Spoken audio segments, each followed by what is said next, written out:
Hello बच्चों, आज हम लोग स्टार्ट करने वाले कतिधा पुरुषम शारीरम। ठीक है, शरीर स्थान के अध्याय को शुरू करेंगे। एक शरीर स्थान का अध्याय जिसका नाम है कतिधा पुरुषी शारीरम। तो इसमें क्या पढ़ेंगे? धातु भेद से पुरुष के भेद, मतलब अगर धातु भेद से हम लोग पुरुष के भेद करें तो एक धातुज पुरुष, षड धातुज पुरुष, चतुर्वसंती धातुज पुरुष। एक धातुज में सिर्फ आत्मा को मानते हैं कि आत्मा ही पुरुष है, मतलब यहाँ पर पुरुष का कोरिलेशन हम लोग आत्मा से कर रहे हैं। ठीक है, षड धातुज पुरुष तो आप लोग पढ़े होंगे, पंच महाभूत शरीर समवाय पुरुष इति। ठीक है, तो पंच महाभूत प्लस चेतना। ठीक है, ये श्लोक है, पंच महाभूत शरीर समवाय पुरुष इति। तो ये तो आप श्लोक फर्स्ट ईयर में पढ़े होंगे, तो वही चीज़ है। चतुर्विसंती पुरुष क्या होते हैं? मन प्लस अर्थ प्लस 10 इंद्रियां प्लस 5 तन्मात्राएं अव्यक्त महत अहंकार। ये सारी चीज़ें अगर एक साथ कंबाइन होकर मिलती हैं तो बोलते हैं चतुर्वसंती पुरुष। इसी को हम लोग कर्तव्य पुरुष या चिकित्सीय पुरुष कहा गया है। ठीक है, मन के लक्षण आत्मा प्लस इंद्रिया प्लस अर्थों का संयोग अगर होगा तो मन का प्लस मन का संयोग होगा।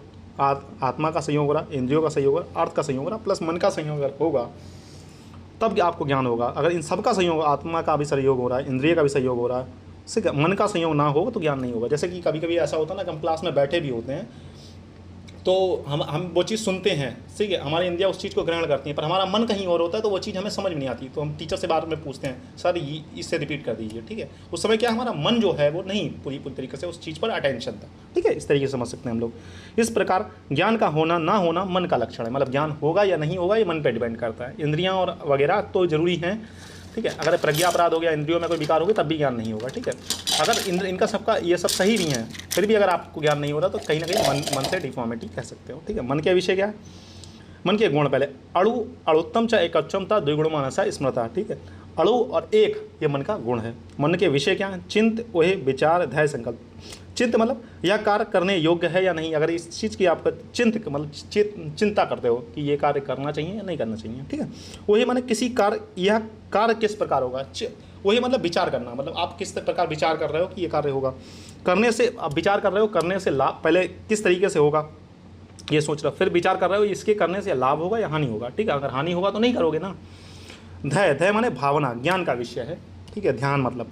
संकल्प माने गुणयुक्त दोषयुक्त इसका निश्चय करना, मतलब ये गुणयुक्त है या दोषयुक्त है, मतलब इससे करने से हमें प्रॉब्लम होगी या नहीं होगी, या हमारा बाहर नाम होगा या नहीं होगा, तो इसके बारे में अगर सोच रहे हो तो वो संकल्प है। मन के कर्म इंद्रियों में अधिष्ठित होकर उसका संचालन करना, अपने ही अहित विषयों से रोकना, वही विचार करना, ये मन के कर्म है। ठीक है, तो मन के बारे में आप बहुत, इसमें अगर पूछेगा तो मन के बारे में ही पूछता है, शुरू का पूछता है, नहीं तो मन के बारे में पूछता है। मन के बारे में शॉर्ट क्वेश्चन पूछता है या पुरुष के भेद ये पूछेगा एमसीक्यू पॉइंट ऑफ व्यू से। ठीक है, ज्ञान उत्पत्ति क्रम के बारे में बात करें तो मन प्लस पंचेंद्रिय का विषय का ग्रहण होता है, प्लस मन संकल्प करता है कि वस्तु गुणयुक्त या दोष। इस विषय में जो बुद्धि निश्चयात्मक होती है उसी के अनुसार मनुष्य कार्य करता है। पंचेंद्रिय क्या है? जिसके द्वारा बुद्धि प्रवृत्त होती है, वह कर्म से अनुमान योग्य पंच इंद्रियों के कर्म को एक एक महाभूत की प्रधानता, जैसे हस्त, पाद, गुदा, उपस्थ और वाक, ये पंच कर्मेंद्रियाँ हो गई। पंच ज्ञानेंद्रिय क्या हो गई? श्रोतेंद्रिय, चक्षुएंद्रिय, घ्राणेंद्रिय, रसेंद्रिय, स्पर्शेंद्रिय। तो ये जो इंद्रियां हैं पंच, यानी कि आपकी 11 इंद्रियां हैं, इनको बारे में आपको डिटेल में पढ़ना पड़ेगा। ठीक है, ये कई और पेपरों में भी पूछा जा सकता है। ठीक है, फर्स्ट ईयर में इसे पढ़ के आए होगे तो याद सच इतना कठिन है भी नहीं। हाथ से क्या करते हैं? ग्रहण या धारण। पाद से क्या करते हैं? गमन। गुदा और उपस्थ से क्या करते हैं? विसर्ग, मतलब विसर्ज। गुदा से करते हैं मल का विसर्जन, उपस्थ से करते हैं हम लोग मूत्र का विसर्जन। ठीक है, वाक से वचन, मतलब मुंह से क्या करते हैं? बोलते हैं। ठीक है, पंच ज्ञानेंद्रिय में महाभूत कौन सा है? ग्रह विषय का, और पंच महाभूति लक्षण क्या क्या है ये। ठीक है, पूरा बहुत ज़्यादा डिटेल में गया मैं, यहाँ पर मैंने टेबल और फॉर्म में इसे समझाने की कोशिश की है। श्रोतेंद्रिय में महाभूत देखो, श्रोतेंद्रिय, चक्षुएंद्रिय, घ्राणेंद्रिय, रसेंद्रिय और स्पर्शेंद्रिय। आकाश, तेज, पृथ्वी, जल, वायु। ठीक है, फिर शब्द, रूप, गंध, रस, स्पर्श। ठीक है, अप्रतिघात, उष्णतम, खरत्वम, द्रवत्वम, चलत्वम। ठीक है, ये इसके महाभूतिक लक्षण है। ठीक है, अब बुद्धि नामकरण क्या कहते हैं? मन की जो बुद्धि जिस इंद्रिय के सहारे कार्य करती है उसी बुद्धि, जैसे कि चक्षु बुद्धि, स्पर्श बुद्धि आपने पढ़ा होगा। ठीक है, केवल मन के साथ प्रवृत्त होने वाली बुद्धि को मनोभव बुद्धि कहते हैं। सिर्फ मन के साथ जो बुद्धि प्रवृत्त हो रही है उसे मनोभव बुद्धि कहते हैं। ठीक है, बुद्धि की उत्पत्ति संयोग से होती है, जैसे अंगूठा और उंगली को आप आपस में रगड़ने से चुटकी की उत्पत्ति होती है, उसी प्रकार से जब आत्मा, इंद्रिया और मन इनके अर्थ का संयोग होता है तो अनेक प्रकार की बुद्धियाँ उत्पन्न होती हैं। इस प्रकार इन्होंने आचार्य ने समझाने की, मतलब एग्जाम्पल देकर समझाने की कोशिश की है यहाँ पर। ठीक है, यहाँ पर मतलब ऊपर मतलब वो दिया है, उपमान प्रमाण दिया है, जैसे चुटकी होगी उसी प्रकार से मतलब इन सब चीज़ों का संयोग होगा। इसका आत्मा, इंद्रिय और मन और उनके अर्थों का संयोग होगा तो क्या उत्पन्न होगी? आपकी ज्ञान की उत्पत्ति होगी, बुद्धि या ज्ञान की उत्पत्ति होगी। अब राशि पुरुष के यहाँ पर 24 तत्व, ठीक है, मैंने कहा जो 24 वाला है उसे राशि पुरुष भी कहते हैं, वही करता होता सब कुछ होता है। तो इंद्रिया, कर्मेंद्रिय प्लस कर्म, मतलब आपकी इंद्रियों कितनी हो गई 10, मन 11वां हो गया, अर्थ 5 हो गया, 11 5 16 हो गए, 5 तन्मात्राएं 16 5 21 हो गए, अव्यक्त महत अहंकार, ठीक है, ये सारी चीज़ें होंगी। तो ये टोटल कितना हो गया 24। यहाँ पर 24 को मैंने फिर दोबारा यहाँ पर डिटेल में समझाया, ठीक है। राशि पुरुष ही सबका आधार। इस राशि पुरुष में कर्म, कर्म का फल, ज्ञान, मोह, सुख दुख, जीवन मरण, स्वतः यह मेरा है, मैं इसका हूँ, प्रतिष्ठा रहती है, मृत्यु, जन्म, चिकित्सा, अन्य जो कुछ भी ज्ञात विषय है यह सबको जानता है, ठीक है। ठीक है, यहाँ पर क्या क्या इंपॉर्टेंट है कि 24 पुरुष के आपको डिटेल याद करनी पड़ेगी, इंद्रियों के बारे में पढ़ना पड़ेगा और मन के बारे में इस चैप्टर से अधिकतर नॉर्मली यही पूछता है, ठीक है। आगे जो पढ़ाऊंगा वो नॉर्मली नहीं पूछता, लेकिन एक बार अगर आप रीडिंग लेके जाएंगे, एक बार लेक्चर सुन के जाएंगे, कहीं अगर एग्जामिनर अच्छा फंस गया, उसे कभी कभी एग्जामिनर 1-2 क्वेश्चन अलग से बना देता है, तो वहाँ पर भी आप फंसेंगे नहीं अगर आप आगे भी पढ़ते जाएंगे, ठीक है। राशि पुरुष ही सबका आधार। इस राशि पुरुष में कर्म, कर्म का फल, ज्ञान, मोह, सुख दुख, जीवन मरण, स्वतः यह मेरा है, मैं इसका हूँ, ठीक है। प्रतिष्ठित रहती है, जन्म, मृत्यु, चिकित्सा, अन्य जो कुछ भी ज्ञात है वह सबको जानता है, ठीक है। राशि पुरुष जो होता है, मतलब ये 24 तत्वों से हमारा जो पुरुष बना हुआ है, ये सारी चीज़ें कार्य करता है। ये बताता है कि ये मेरे माता पिता हैं, मैं इनका बेटा हूँ, या मेरी बहन है, ये मेरा भाई है, ठीक है। इसके बारे में सब कुछ डिटेल बताता है, ठीक। उसके बाद हम लोग बात करें पुरुष को कारण क्यों माना जाता है। यदि कर्ता और ज्ञाता पुरुष ना हो तो प्रतिभा, लोभ, सत्य, असत्य, वेद, शुभ कर्म नहीं होंगे, ना मृत्यु होगी, ना जन्म होगी, ना बंधन होगा, ना मोक्ष होगा, आदि कुछ भी नहीं होंगे। इसलिए कारण को जानने वाले विद्वान पुरुष को कारण मानते हैं, ठीक है। आत्मा की कारणता में कुंभकार तथा ग्रहकार का उदाहरण, ये यहाँ पर आचार्यों ने उस चीज़ को समझाने के लिए पुरुष को कारण क्यों माना था, उसी का मतलब उसी को एग्जाम्पल समझाने की कोशिश की है, ठीक है। इन्होंने कहा है जो लोग ये नहीं मानते कि जो आत्मा है, मतलब जो पुरुष है वो एक कारण है, तो वो लोग ये समझते हैं कि मिट्टी रखी हुई है और कुम्हार कुछ नहीं कर रहा है और घड़ा अपने आप बन जा रहा है। उनका कहने का मतलब ये है कि अगर पुरुष नहीं है, मतलब अगर आत्मा नहीं है तो हमारे अंदर कोई भी कार्य नहीं संपन्न होगा। उसी प्रकार से जब तक कुम्हार नहीं होगा तब तक मिट्टी का घड़ा नहीं बन सकता। यही चीज़ इन्होंने आगे चल समझाने की कोशिश की। अब किताबी भाषा में क्या आता है, चलो देखते हैं। जो व्यक्ति बिना कुंभकार के रहते हैं, मिट्टी, दंड, चक्र के संयोग से घड़ा बन जाता है, ऐसा कहते हैं। वो व्यक्ति बिना गृह निवारण, मतलब राजीगर कारीगर के रहते हुए मिट्टी, तृण, कोष्ठों द्वारा घर स्वयं बन जाता है। वो लोग कारण इंद्रियों के समूह और शरीर से स्वयं बन जाता है, ऐसा कह सकते हैं, ठीक है। इन्होंने कहा अगर जो लोग कहते हैं कि मतलब कारीगर आप नहीं लाए हो, आपके घर में ईंटें आ गई, मोरंग, बजरी सब कुछ है, ठीक है, मतलब जो मेंशन है, मतलब जो कारीगर है वो आया ही नहीं है। अगर वो नहीं आया है तो कैसे फिर घर का निर्माण होगा। उसी प्रकार से इन्होंने कुंभकार का उदाहरण, मतलब घड़े बनाने वाले का दिया है, घड़े बनाने वाले का उदाहरण दिया। तो अगर इन्होंने कहा कि वो नहीं है तो फिर घड़ा कैसे बन सकता है, ठीक है। इस चीज़ का बताया। आत्मा का कारणत्म में आत्रे का मत, इन्होंने कहा है कर्ता की कार्य करने की सामग्री भिन्न भिन्न होती है पर कर्ता वही रहता है। जब आत्मा कारण, अर्थ आदि सामग्रियों से युक्त होता है तब सभी कार्यों को करता है, ठीक है। पुरुष की उत्पत्ति किससे हुई, चेतना धातु वाला परमात्मा कारण नहीं हो सकता, ठीक है। षड धातुज और चतुर्विंशति, इसकी उत्पत्ति मोह, इच्छा, द्वेष, कर्म से होती है, ठीक है। ये आचार्य कहते हैं। आत्मा ज्ञानी है, अज्ञानी, आत्मा ज्ञानी है, पर जब कारणों इंद्रियों से योग होता है तो उसे ज्ञान होता है। अगर इंद्रियों का सहयोग ना हो तो वो ज्ञान नहीं होगा। वही चीज़ हमने आपको पुराने चैप्टरों में समझाई है, ठीक है, कि ज्ञान होता है या नहीं होता है उसके ऊपर डिपेंड करता है। पुरुष नित्य है, अनित्य, अनादि पुरुष, यानी कि जो अव्यक्त आत्मा, जो परमात्मा है, जो अंदर जीव आत्मा है वो नित्य है, और जो बाकी जो पुरुष बताया गया 24 और 6 धातु वो अनित्य है, एक समय नष्ट हो जाएगा। यही चीज़ समझाएगी। प्रकृति और विकृति कैसे कहते हैं। प्रकृति 8 प्रकृति होती है और 16 विकृति। इसी प्रकृति और विकृति का अगर आपसे पूछे कि शरीर स्थान के अनुसार बताओ तो आपका अलग आंसर होगा, और अगर वही पूछेगा निदान स्थान के अनुसार बताओ तो आंसर अलग होगा। जैसे उसमें पूछा गया था 2021 बैच में, निदाना स्थानोयुक्त विकृति का वर्णन करो, तो वहाँ आंसर अलग हो जाएगा, ठीक है। तो अव्यक्त, महत, अहंकार और 5 तन्मात्रा, ये 8 प्रकृति होंगी। 5 ज्ञानेंद्रिय, 5 कर्मेंद्रिय, 5 अर्थ और मन, ये 16 विकृतियाँ हो गई, 8 और 16, ठीक है। ज्ञात्व का स्वरूप अव्यक्त पुरुष से रहित सभी भूत, प्रकृति और विकार को ज्ञात्व कहते हैं, ठीक है। सृष्टि उत्पत्ति क्रम की बात करें तो अव्यक्त, महत, अहंकार, सूक्ष्म महाभूत, पंच महाभूत, फिर 11 इंद्रिय, प्रलय का निरूपण। रजोत्तम गुण के कारण आप प्रलय की ओर बढ़ते हैं, और रज और गुण से अगर मुक्त हो जाएंगे तो व्यक्त की ओर बढ़ते हैं। जो लोग रज और तुम से मुक्त हैं उनका उदय और प्रलय नहीं होता, मतलब वो लोग, उन लोगों का जीवन मरण नहीं होता जिनके अंदर रज तुम। इसलिए पुराने समय के ऋषि 400 1000 साल जीते थे, क्योंकि उनके अंदर रज तम मोह अहंकार है ही नहीं, बिल्कुल, ठीक। वही कहने वाला। अव्यक्त पुरुष के लक्षण तो ये आप पढ़ाए होंगे, आपके टीचर पढ़ाए होंगे कि प्राणव पाण निमेश अध्याय जीवनम मनसोगति इंद्रियांतर संचार प्रेरणम धारणम चायत देशांतर्गति स्वप्ने पंच तथा ग्रहणम तथा दृष्ट दक्षिणे च सव्य नवगमस तथा इच्छा द्वेष सुखम दुखम प्रतन सचेतना धृति बुद्धि स्माति अहंकारो लिंगानी परमात्मा। यहाँ पर बेसिकली जो आत्मा के लक्षण को प्रकट किया है, अव्यक्त पुरुष के लक्षण में नहीं, आत्मा के लक्षणों को प्रकट किया है। आत्मा क्या होती है उसके बारे में हम लोग पढ़ेंगे। प्राण अपान वायु का चलना, निमेश उन्मेष मन की गति, मतलब पलक का झपकना और खुलना, ठीक है, मन की गतियाँ, इंद्रियांतर संचार, मन की इंद्रियों को कार्य करने की प्रेरणा देना, इंद्रिया को कार्य करने की प्रेरणा देना। स्वप्न में देशांतर, मतलब सपने में तुम अमेरिका चले गए, कहीं और चले गए, ठीक है। शरीर में पंच महाभूतों का रह जाना, 10 मतलब एक आंख से अगर जो चीज़ देखते हो वही दूसरी आंख से वैसी ही दिखाई पड़े। इच्छा, द्वेष, सुख दुख, प्रत्याशा, चेतना, धृति, बुद्धि, स्मरण शक्ति, अहंकार का होना, ये परमात्मा के लक्षण है, यानी कि ये आत्मा के लक्षण है एक तरीक़े से। पंचतत्व, शरीर माइनस आत्मा इज इक्वल टू पंचतत्व, उसे पंच महाभूत का। आत्मा निष्क्रिय होते हुए भी सक्रिय कैसे है? मन अचेतन ज्ञान शून्य है और क्रियाहीन करने वाला होता है, आत्मा चेतना देने वाली है।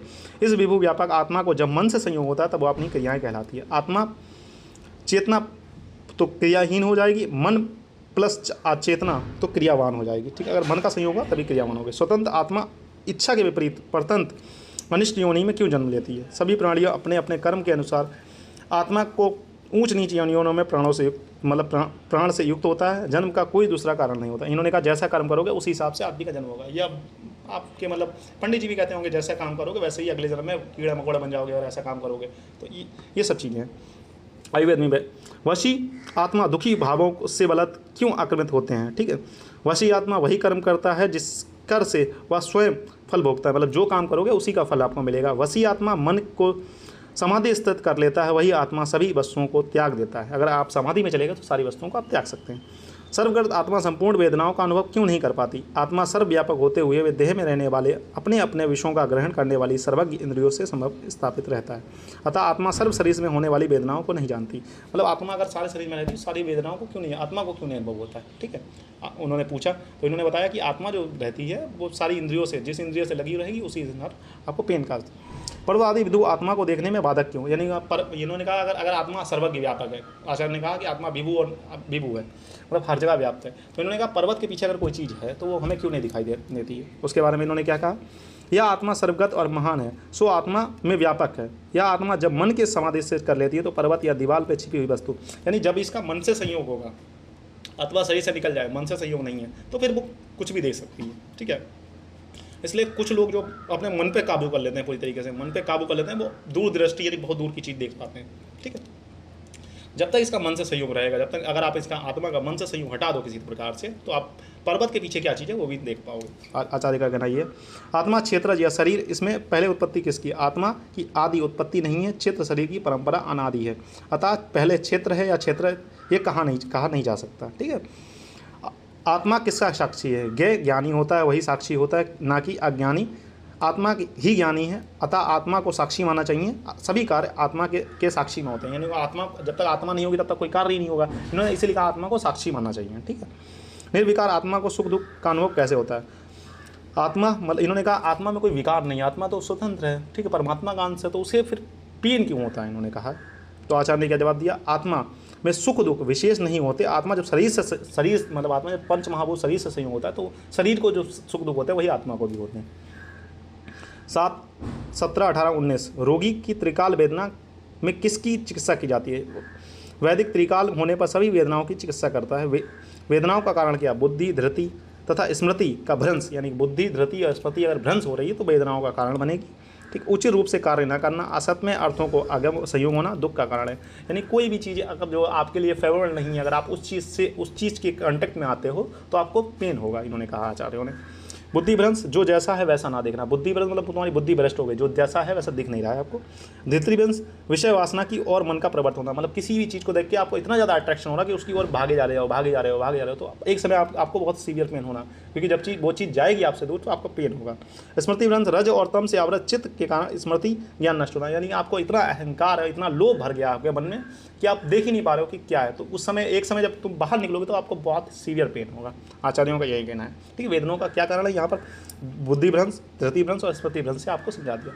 बुद्धि मतलब आपकी बुद्धि बेकार हो गई, ठीक है। धृति भ्रंश मतलब कोई विषय, मतलब विषय कोई भी विषय हो सकता है, उसकी ओर पूरे लोलुप हो चुके हो कि ये चीज़ मुझे चाहिए, जैसे पैसा हो गया, लड़की हो गई, बाकी सारी चीज़ें होंगी, ठीक है। उसकी तरफ बिल्कुल मतलब अट्रैक्ट ही होते जा रहे हो। कार का शौक है, मोटरसाइकिल का शौक है, उसके पीछे मतलब बिल्कुल जब उस चीज़ से निकलोगे तब आपको पेन होगा, ठीक है। स्मृति भ्रंश रजतम से, मतलब मोह और अहंकार इतना ज़्यादा आपके मन पर भर गया है, जब उन चीज़ों से निकलोगे तो आपको पेन होगा। प्रज्ञा अपराध की परिभाषा धी धृति स्मृति भ्रष्ट हो जाए तब उसे प्रज्ञास्पद, उसे अशुभ कर्म होते हैं तो बात पित्त कफ और रजतम पे ज़्यादा एग्रीवेट कर जाते हैं, उससे प्रज्ञा अपराध होता है। प्रज्ञा अपराध बुद्धि से उचित रूप से ज्ञान ना होना, अनुचित रूप से कर्मों में प्रवृत्त होना। जब बुद्धि से उचित रूप से आपको ज्ञान ही नहीं होगा तो आप उल्टा सीधा काम करोगे और आपको आपको प्रॉब्लम आगे चल के होगी। असात्म्य का स्वरूप जो रूप रसादी आत्मा के साथ एक में ना मिले उसे असात्म्य का। असात्म्य का मतलब सिंपल है, जो आपके लिए फेवरेबल ना हो, वो अगर आपके साथ हो रहा है तो वो असात्म्य कहा जाता है। असात्म्य का स्वरूप, ठीक है, जैसे शब्द आदि के हीन योग, अति योग या मिथ्या योग, मतलब बहुत ज़्यादा आवाज़ हो रही है, बिल्कुल कोई धीमे में बोल रहा है, बिल्कुल बोल ही नहीं रहा, तो इरिटेशन होगा ना भाई, तेज बोलो। और कोई इतना ज़्यादा लाउड स्पीकर में बोल रहा है तो इरिटेशन नहीं लगती। मिथ्या योग, पता नहीं मतलब क्या ही बोल रहा है, समझ में नहीं आ रहा, तो उससे क्या होता है, व्याधियाँ उत्पन्न हो जाती हैं आदमी की। मतलब अगर आदमी उन लोगों के कांटेक्ट में रहता है या ऐसी जगह पर रहता है तो फिर मतलब शब्द आदि अगर तो स्रोत इंद्रिय से रिलेटेड आपको डिफॉर्मिटी देखने को मिल जाएगी, ठीक है। वेदनाओं का अधिष्ठान क्या है? केश, रोम, नख का अग्रभाग, विड, मूत्र और गुणों को छोड़कर मन और इंद्रियों के साथ वेदना का अधिष्ठान है। सर्वेंद्रिय की निवृत्ति कहाँ है, ठीक है, अंत कहाँ है? निवृत्ति मतलब अंत कहाँ है?